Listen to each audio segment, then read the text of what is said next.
Alguém tem preferência de começar? Então vai lá, João. Estão brigando para não começar. Quer que sorteie?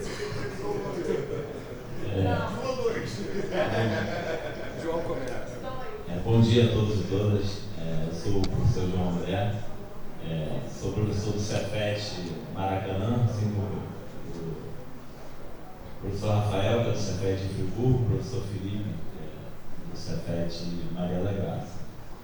Então, assim, depois das mesas, né, com os professores e professoras ilustres, acho que não sobrou muita coisa para falar, né? Mas eu queria só tomar algumas questões que considero importantes. A mesa é sobre o ensino superior, mas a minha experiência ela é um pouco relativa, não tem como fazer um panorama aqui da questão do ensino de filosofia na perspectiva do ensino superior, mas eu estou aqui um pouco como coordenador do programa de pós-graduação do mestrado profissional no ensino de filosofia, o PPFEM, lá do Cefet. Então eu vou falar um pouco a partir desse lugar, da experiência lá que nós temos, mas eu também eu sou professor do ensino básico. Eu iniciei na prefeitura de Nilópolis, no ensino fundamental. Então essa discussão sobre, me senti um pouco representado na mesa sobre o ensino fundamental, porque a gente já teve experiências, né? E tem experiências nesse nível de ensino, e eu acho importante colocar um pouco da minha história e, de certa forma, eu iniciei o magistério dando aula nesse nível de ensino. Também fui professor do Estado, né? Sou morador de Campo Grande, então são várias questões que foram colocadas aqui, né? Dei aula em Campo Grande, mas eu moro em Campo Grande, né? Então, eu compreendo um pouco o contexto de algumas falas, né? Então, um dos pontos que eu gostaria de retomar, né? Primeiro é a gente entender qual é o contexto que a gente está colocando da filosofia. Então, não é uma discussão sobre a filosofia em abstrato, né? E eu acho que o contexto da escola é um contexto importante, porque é o lugar onde a filosofia é questionada, né? Às vezes questionada no sentido negacionista, né? Como já foi colocado aqui, mas também é o lugar onde as outras áreas questionam a filosofia, num bom sentido, né? E é na escola, ou nesse contexto, que a gente está discutindo aqui, de certa forma, a filosofia ela tem que se justificar, né?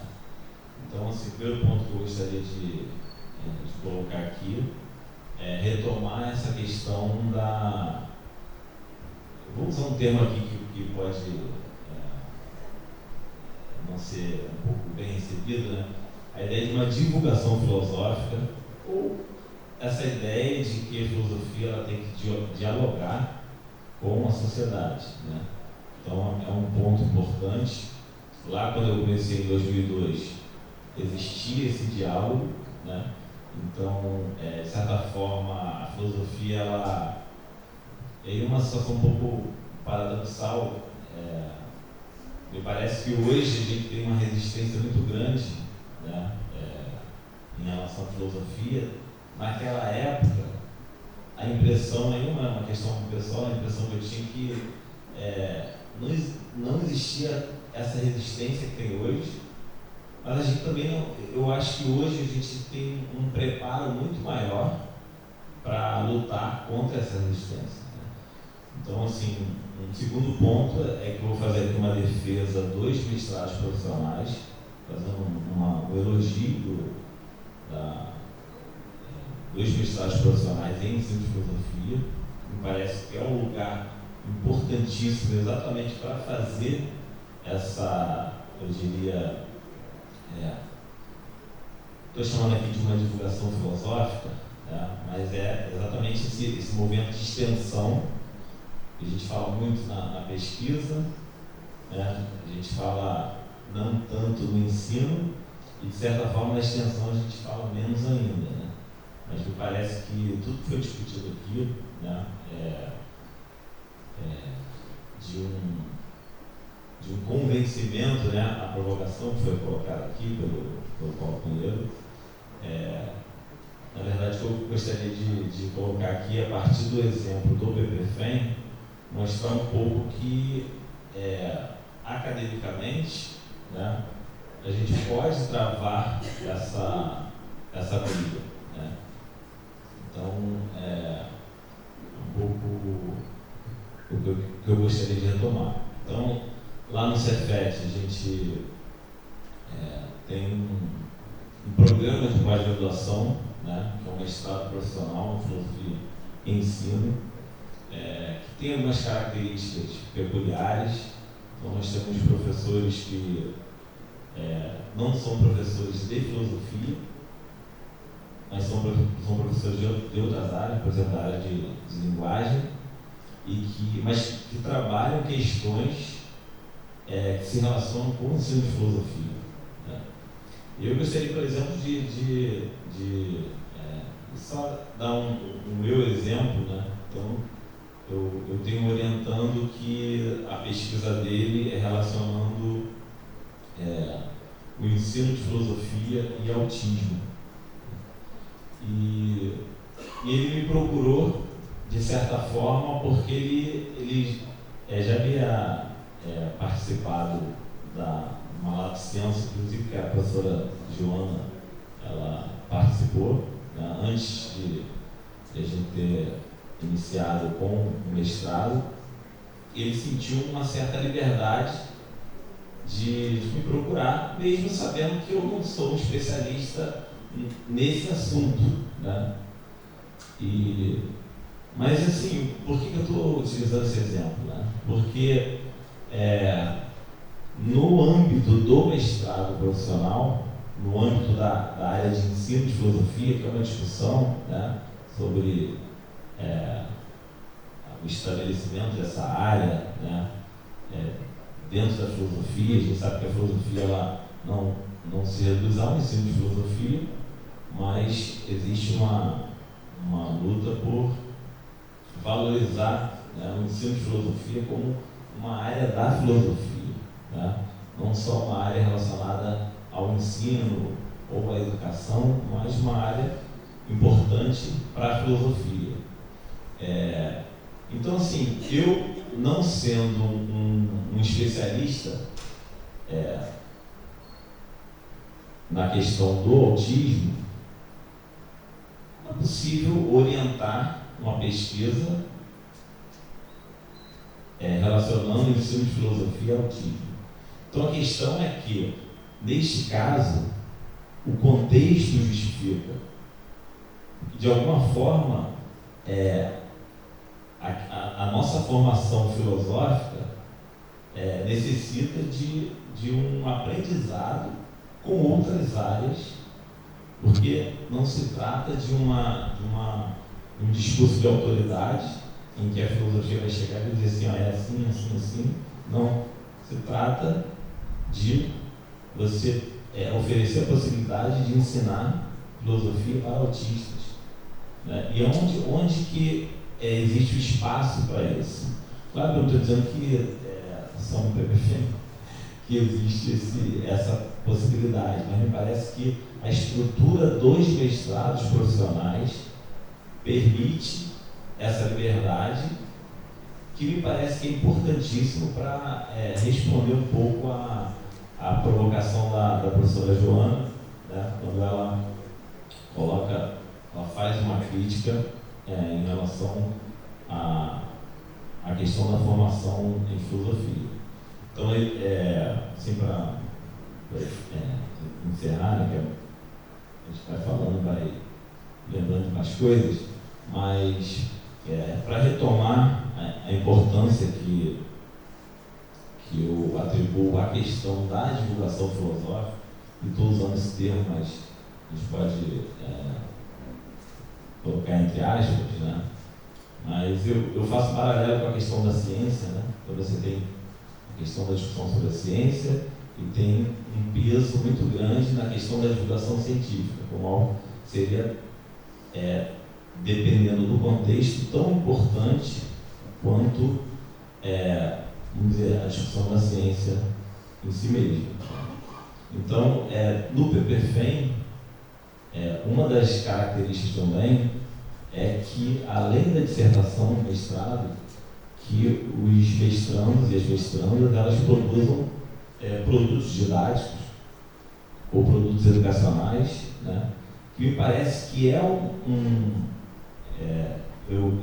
lá no PPFEM a gente identifica essa característica ou essa necessidade da produção desses de material didático, mas não só de material didático, e vários outros tipos de produtos educacionais, como um ponto que, eu diria, do ponto de vista acadêmico, pode ser um caminho para, vamos dizer assim, contribuir, né, num certo tipo de convencimento, né? O Marcelo usou um termo específico, mas me parece que é algo importante. Então, só pontuando aqui alguns elementos que, dentro da perspectiva dos mestrados profissionais, a gente pode trazer para contribuir aqui com o debate, né? No máximo, assim, eu agradeço aos organizadores, né? O PPFEM também ele participa, não só tem participado politicamente da constituição do FIPROFIL, mas também da ADFIL, né? E então só queria agradecer aqui ao Diego, né, ao José, ao Rafael pela organização, né? E acho que foi antes aí.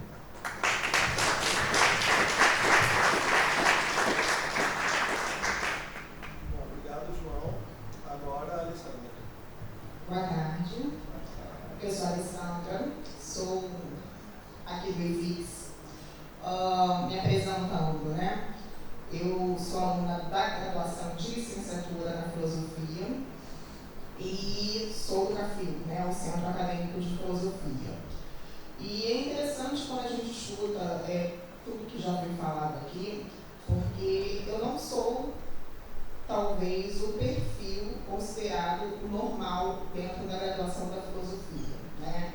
Eu já tenho uma certa idade, eu tenho uma filha da idade da maioria de quem está estudando comigo, eu tinha uma outra formação, enfim, eu venho de uma outra área, que é do marketing, totalmente aleatória, do mundo corporativo, enfim, eu era educadora nesse ponto e resolvi fazer um 360 na minha vida, enfim, realizando um sonho baseado em algo muito real e vou rapidamente falar porque eu acho muito importante, eu acho que tem alunos aqui de filosofia também, não sei, né? Enfim, eu sou uma mulher, né, o que já era difícil na filosofia, uma mulher preta, venho do subúrbio, então a filosofia sempre foi um sonho, mas sempre algo que eu não coloquei na minha realidade, tanto que eu fui buscar outras coisas na minha carreira. E uma vez, vendo um anúncio do Ministério da Educação, uma coisa em relação à educação com a Jamila Ribeiro, apareceu o letreiro embaixo escrito filósofa e escritora. E aí quando eu vi aquela mulher preta, eu falei assim, caramba, se ela é filósofa, eu também posso ser. E aí foi quando eu resolvi criar coragem e fazer o Enem novamente e falar assim, não, vou mudar totalmente, vou voltar para aquele meu sonho de menininha, que eu não realizei porque eu achei que eu tinha aquela coisa de professor de filosofia, aquele, né, o estereótipo, né, aquele homem branco, barbudo, enfim, todo, né, inacessível. E aí, a gente entra na questão a gente mas não inacessível, né, porque ainda tem essa parte, porque tá tudo bem. Ser branco, ser barbudo, tá tudo ok, mas aquela coisa do inacessível, porque fica aquela, né? Enfim, e nada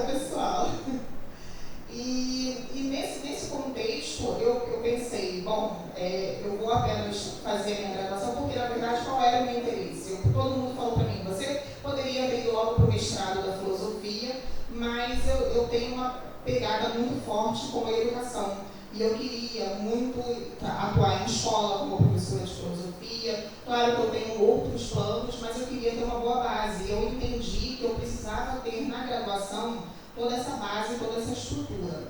E aí foi quando eu vim para cá. E aí eu me esbarrei querendo só estudar e querendo, enfim, seguir a minha vida. E aí a gente entende que a teoria é muito diferente da realidade, né? E aí a gente encontra muitos desafios. E aí eu, então, aquela que só queria vir aqui estudar, cumprir o meu plano, meu período e sair, eu entendi que em muitos momentos são muitos desafios, muitos problemas que vão acontecendo e que a filosofia ela vai sendo invisibilizada, enfim, são muitas coisas que vão entristecendo.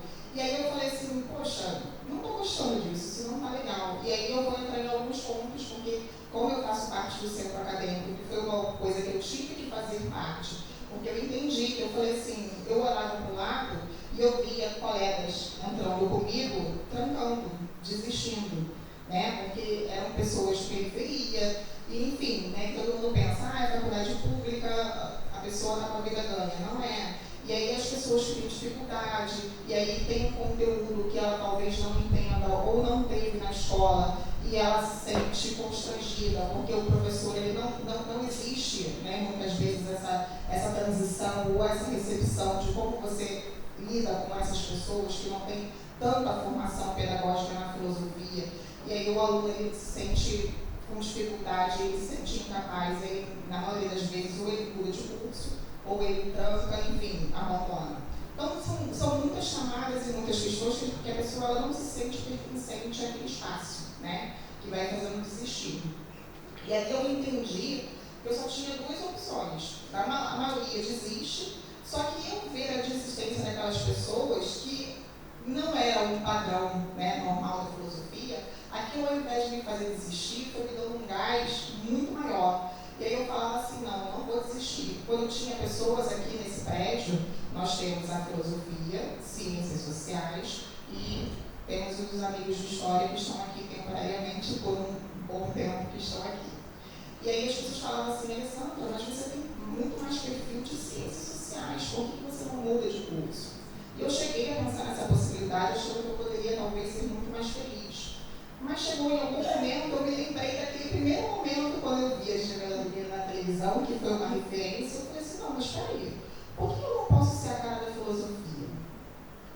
E isso fica muito latente, e a gente não pode esquecer isso, né? Quem é estudante, quem já é professor, como a gente lida com as questões da universidade de agora, mais para frente, e a gente participa de muitas reuniões no centro acadêmico, em reunião de departamento, muitas coisas que a gente briga bastante, né, por melhores condições, por melhores oportunidades, tudo, a gente tem que compreender, e aí é um ponto que fica bem, que a gente não pode deixar de esquecer, é quem é a nova cara de quem está entrando nas universidades, né? Eu lembro que numa reunião de departamento, a nossa grade, né, aqui, ela é bem eurocêntrica, muito difícil, e aí, na representação do CAFIL também era aquele padrão. E quando eu entrei, que era uma coisa que eu não queria, mas eu entendi que não adianta você só reclamar, a gente tem que fazer parte. Então, por exemplo, hoje, estamos aqui no sábado, conversando, debatendo sobre filosofia, isso é muito importante. A gente participar desses movimentos, desses espaços, porque muitas vezes a gente quer ser contra o sistema, mas muitas vezes também, você ali dentro do sistema, você tem a oportunidade de fazer mudança. Então eu fui participar de uma reunião de departamento, porque a gente estava solicitando uma vaga para a filosofia decolonial, que era uma coisa que a gente queria muito, né? E aí uma das professoras falou a seguinte coisa: por que estamos brigando? Qualquer professor pode dar qualquer disciplina e fica a escolha. Mas eu nem vejo tantas pessoas negras chegando nesse estágio do doutorado. Então, assim, nem sei se é válida essa questão que a gente está levantando aqui. E aí, eu como mulher preta, tive que levantar e falar, não é a minha realidade. Mas existem pessoas, e aí a gente tem que fazer toda uma aula, né, sobre, enfim, toda a estrutura do porquê que a pessoa não chega. Não é falta de interesse, é falta de oportunidade, né?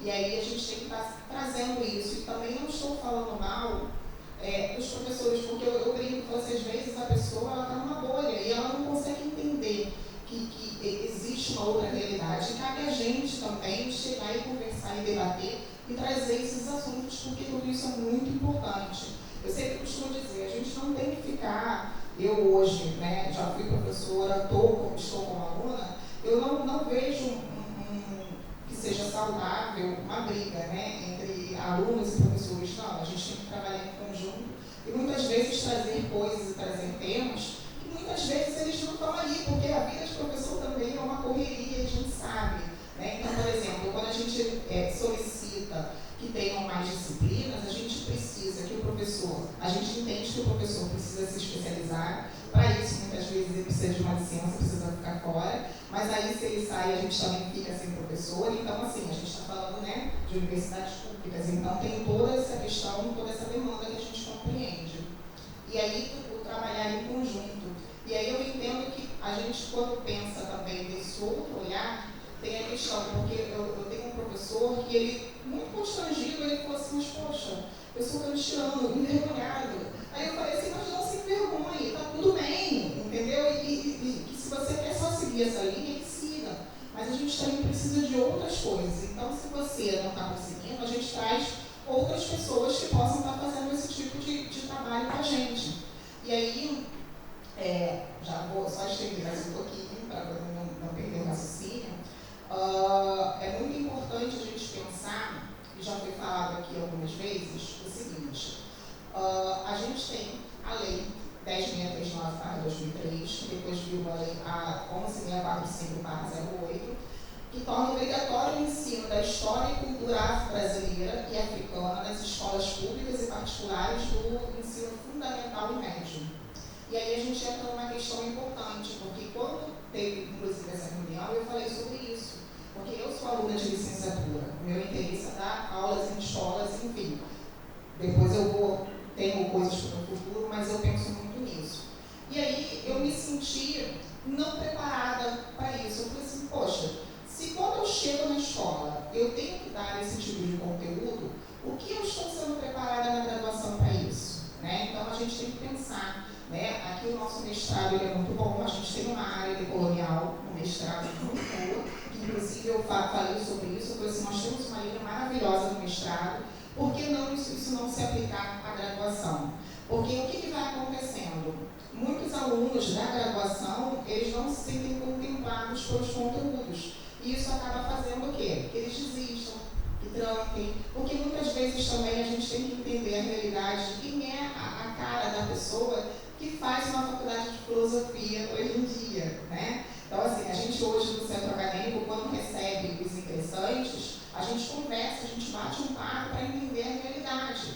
E a verdade é que hoje, o que está acontecendo? O nosso número hoje, em relação a quem entra para a filosofia ou entra para ciências sociais, é uma diferença gritante. É um número pequeno. Às vezes a gente recebe 12 pessoas, 13 pessoas só na filosofia. E pensar que essas pessoas também vão existir, não vão ficando. E aí você escuta, você entrou, mas na verdade eu queria fazer outro curso. Eu consegui a vaga aqui, e aí eu vou ficar e depois eu vou ver se eu mudo. Ou então, a pessoa tem aquela ilusão, né? Tipo assim, é que eu gostava do ensino médio, e aí eu estou fazendo. Mas quando chega aqui no dia a dia, com as disciplinas, o nosso turno é integral, então assim, é muito denso. E aí as pessoas vão desistindo. Então, na verdade, tem que se pensar qual é a realidade hoje desses estudantes e como se comunica e como se aplica as disciplinas para essa juventude que está chegando. E a gente tem que entender, que foi falado aqui algumas vezes, até a questão da internet. Que a gente tem muitos concorrentes, né? Eu brinco que eu venho do marketing, eu poderia ter sido mais uma coach da internet apenas e ter falado da vida histórica e ter feito muito sucesso no Instagram. Mas eu resolvi ir pelo caminho certo, do lado bom da força, e fazer a graduação de filosofia. Mas não é o que a maioria faz, né? O que mais tem por aí é coach falando de estoicismo e o cara tem milhões de seguidores, quando um professor de filosofia maravilhoso, altamente, né, tem esse perfil do pessoal de filosofia, os professores são lazer, não tem Instagram é fechado, ou bota um gatinho e mais nada, é só ler. Então, assim, a gente tem esse desafio. Como é a nossa comunicação? Como se lida? E também a gente também não pode pensar, né? Falar assim, ai meu Deus, mas agora de professor eu vou ter que passar a ser influencer? Não é isso. Mas a gente pensar como é que a gente acessa essa juventude e busca o interesse, né? Se não for só em relação à internet, mas fazendo movimentos. E aí eu sou muito a favor, e é uma coisa que a gente hoje vem falando muito no Cafil, porque a gente tem as demandas, né, de uma universidade pública, que muitas vezes nos semestres a gente dá aquela parada de greve, mas eu falo que é muito importante a gente fazer o quê? Seminários, fóruns, debates, rodas de conversa, rodas de leitura, para que isso seja estimulado, para que a gente consiga trazer de volta. Porque eu sei que com a pandemia, a gente não pode nem cobrar muito, né? Com a pandemia, muita coisa ficou parada. Aqui, por exemplo, aconteceu isso. A gente tinha muito projeto de extensão que parou com a pandemia e não voltou mais. Então, fica como, né, para finalizar já no tempo, fica como reflexão isso, né? Como se pode contribuir para que a filosofia ela não morra aos poucos, né? Para que ela não seja engolida por outras disciplinas, para que ela não seja engolida pelos coaches da internet, para que realmente ela se revitalize, porque uma das coisas que eu mais estudo quando eu falo de fazer a filosofia é, mas para quê? O que a filosofia faz hoje? O que ela traz? Então, assim, esse é o grande desafio e essa é a pergunta que eu deixo até para a gente poder debater aqui. Como é que a gente pode estimular no ensino e na educação e até estimular quem está estudando hoje dentro da universidade, quem é estudante hoje de filosofia, falando assim, olha, faz sentido você estar aqui, nós somos importantes para isso, isso e isso. E aí não tem uma resposta exata, né? Porque aí também tem o dom de cada um, tem a personalidade de cada um, que pode ser aplicado de alguma forma e a gente compreender. Eu, por exemplo, eu faço um projeto de extensão em filosofia no SUS, numa clínica da família, uma coisa que eu nunca tinha imaginado, que a gente está trabalhando lá, a interseccionalidade e a ética para as trabalhadoras do SUS. Então, assim, é um campo muito vasto, que fica muito só além da sala de aula, né? Então, a gente tem que pensar que a filosofia, ela tem a capacidade, ela tem fundamentos para a construção em muitas áreas. A pessoa pode trabalhar numa ONG, ela pode trabalhar em projetos sociais, ganhando, né? Ela pode ser um educador social, enfim. Como debate isso? Eu acho que, para finalizar, é essa questão. Como a gente pode construir nos nossos espaços, né, para que a filosofia ela se permaneça viva e atual? É isso.